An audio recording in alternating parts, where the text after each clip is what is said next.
Kanina, nasa bukid ako. Habang pinapanood ko silang nagtatanim ng palay, doon ko na-realize hindi pala talaga basta ang pagiging magsasaka. Araw-araw silang nakabilad sa init ng araw, nabasa sa ulan, lumusong sa putik at halos buong araw nakayuko para lang may maahin tayong pagkain sa ating mesa. Hindi lang oras ang puhunan nila, pati lakas ng katawan, pawis at minsan pati pangarap ng pamilya.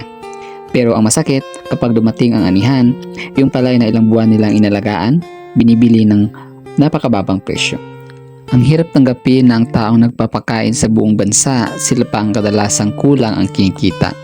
Hindi naman sila humihingi ng awa. Ang hinihingi lang nila ay tamang halaga sa bunga ng kanilang paghihirap.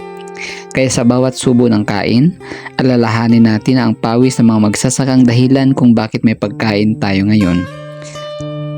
Respeto, suporta, hustisya para sa mga magsasaka.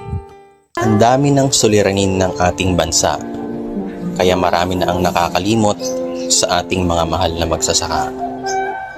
Meron na ba silang magarang buhay na tinatamasa? Ang totoo niyan, wala. Dahil nananatili pa rin sila sa estado ng isang kahig, isang tuka.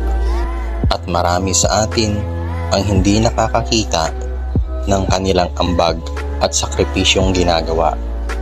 Mula sa pagbubungkal ng lupa hanggang sa pagpupunla para lang makapagbigay ng ani at para makakain ka ng tama. Pero sila ay hindi pa rin nabibigyang pansin ng madla dahil sa mataas na presyo ng bilihin para sa kanilang hanap buhay na ginagawa.